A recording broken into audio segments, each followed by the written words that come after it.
नाज़रीन करام अस्सलाम वालेकुम। ख़ुद को बदल के देख कि ताज़ा एपिसोड के साथ मैं हूं आपका मेज़बान मोहतशिम तरीन। नाज़रीन करम, हमारा माशरा नाकाम लोगों से भरा पड़ा है। अगर आप किसी नाकाम शख्स से इसका सबब मालूम करें तो उसके पास एक वजह होती है जिसे वो माकूल वजह समझता है और इस माकूल वजह को अपनी नाकामी की वजह समझता है और इस माकूल वजह को वो टैग बना के अपने गले में लटकाए फिरता है कि जी ये वजह है जिसकी वजह से मैं नाकाम हो गया। तो मैंने इस पर थोड़ी सी स्टडी करने की कोशिश की कि जी ये जो नाकामी की वजूहात हैं ये कौन कौन सी हैं। फिर वो बहुत सारी वजूहात नज़र आई, फिर मैंने उनको थोड़ा सा और समराइज़ करने की कोशिश की तो वो बुनियादी तौर पर 3 वजूहात सामने आईं, 3 ग्रुप सामने आए जिनको हम नाकामी की वजह समझते हैं। उसमें एक है लेस फैमिली सपोर्ट, यानी कि वो नाकामी की वजह में वो ये वजह बयान करते हैं कि जी मुझे फैमिली ने सपोर्ट नहीं किया, मेरी फैमिली पढ़ी लिखी नहीं थी, मेरी फैमिली विजनरी नहीं थी, मैं डॉक्टर बनना चाहता था, मेरे माँ बाप जो थे वो मुझे इंजीनियर बनाना चाहते थे। तो ये फैमिली सपोर्ट को एक बुनियादी वजह तस्वुर करते हैं नाकामी की। दूसरा है लेस फाइनेंशियल सपोर्ट, मेरे बाप के पास पैसा नहीं था जिसकी वजह से मैं कामयाब नहीं हो सका, या बाप के पास पैसा था लेकिन वो मेरी तालीम पे उसने पैसा नहीं लगाया। वो अगर मैं अच्छे इंस्टीट्यूशन में पढ़ता, पैसे लगाते, ज़्यादा फ़ीसें भरते तो मैं कहीं और होता, या मेरी कोचिंग अच्छी नहीं हुई, स्कूल तो अच्छा था मेरा लेकिन कोचिंग मेरी नहीं हो सकी जिसकी वजह से मैं आज नाकाम हूँ। या दूसरा वो कहते हैं कि जी तो वाले साहब के लिए पैसा अहम था लेकिन मेरी एजुकेशन अहम नहीं थी, इस वजह से उन्होंने मुझे फाइनेंशियल सपोर्ट नहीं किया जिसकी वजह से मैं आज नाकाम हूँ। तीसरी वजह जो वो बताते हैं नाकाम लोग, वो कहते हैं कि लेस सोशल सपोर्ट, हमें कोई मोटिवेट करने वाला नहीं मिला, महल्ले के सारे लड़के लोफर लुफंगे थे, महल्ले के सारे, मुझे कोई अच्छा उस्ताद नहीं मिला, मुझे कोई अच्छा लीड करने वाला नहीं मिला जिसकी वजह से मैं आज नाकाम हूँ। तो ये 3 वजूहात ज़्यादातर लोग जो नाकाम लोग हैं उनके साथ ये लिंक्ड होती है, less family support, less financial support, less social support. तो एक तरफ नाज़रीन कराम माशरे में नाकाम लोग हैं जो हमें नज़र आते हैं और दूसरी तरफ कामयाब लोग भी हैं।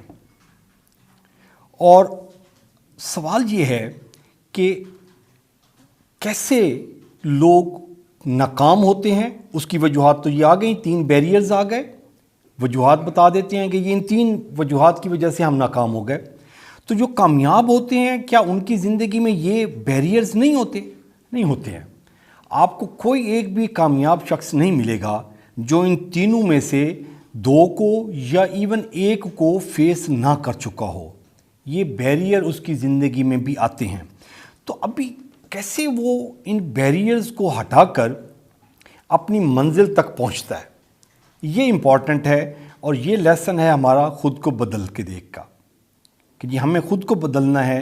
ये बैरियर हर इंसान की ज़िंदगी में आते हैं, या तो तीनों आएंगे या 2 आएंगे या 1 आएगा, कहीं ना कहीं कोई बैरियर है उसकी ज़िंदगी में जो उसको कामयाब होने से रोकता है।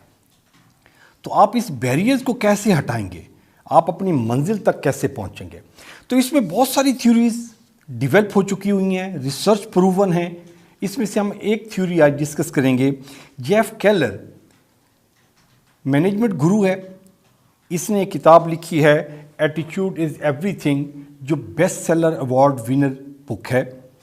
उसमें वो कहते हैं कि एटीट्यूड इज़ एवरीथिंग, हमारी कामयाबी और नाकामी का इन्हिसार इस पर है कि हम कैसा सोचते हैं, हम क्या सोचते हैं।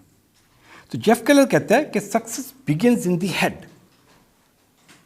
कामयाबी आपके सर से शुरू होती है। सो थिंक राइट, आप अच्छा सोचें, ख्यालात अच्छे रखें, पॉजिटिव अप्रोच रखें। तो ये पहला स्टेप है, ये आपको एनर्जी देगा, ये आपको पावर देगा। तो जो आपके जो लेस फैमिली सपोर्ट था, लेस फाइनेंशियल सपोर्ट था, लेस सोशल सपोर्ट था, उन बैरियर्स को ये जो पावर है आपकी, ये उन बैरियर्स को हटाने में पावर आपको हेल्प करेगी। दूसरा वो कहते हैं कि जी your words decide your character. जो आपके अल्फाज हैं, जो कुछ आप बोलते हैं, ये आपकी शख्सियत की तामीर करते हैं। So speak well, speak wisely. जब आप बोलते हैं तो आप अच्छा बोलें। ये दूसरी पावर है। एक है अच्छा सोचने की, एक अच्छा बोलने की। तो ये दो पावर्स मिल जाती हैं तो आप और स्ट्रांग हो जाते हैं। आप उन बैरियर से उससे फाइट करने की पोजीशन पे आ जाते हैं और उन बैरियर्स को हटाकर अपनी मंजिल की तरफ जाते हैं। तीसरा जो पॉइंट बताता है वो कहते हैं कि जी एक्ट पर्पसफुली, कि जी एवं नहीं एक्ट करते जाएं आप, फजूल में नहीं। आप पर्पसफुल अप्रोच के साथ पर्पसफुली एक्ट करेंगे, तब आपके पास तीसरी पावर जनरेट हो जाएगी। पहली सोच की, अच्छी सोच की, दूसरा अच्छे बोलने की, तीसरा जो है आपका वो पर्पसफुली एक्ट करने की है। तो ये तीन पावर्स जब आपके पास डेवलप कर लेते हैं, आप खुद को बदल लेते हैं, ये डेवलपमेंट ले लेते हैं, पावर्स आप अपने अंदर इंजेक्ट कर लेते हैं, तो फिर ये 3 बैरियर्स क्या 10 बैरियर्स भी आ जाएं तो आपको कामयाब होने से नहीं रोक सकते। नाज़रीन करम, इसके साथ इजाज़त दीजिए जी। अपना और अपने प्यारों का ख्याल रखिएगा। मोहसिन तरीन को इजाज़त दीजिए। अल्लाह ने के बाद।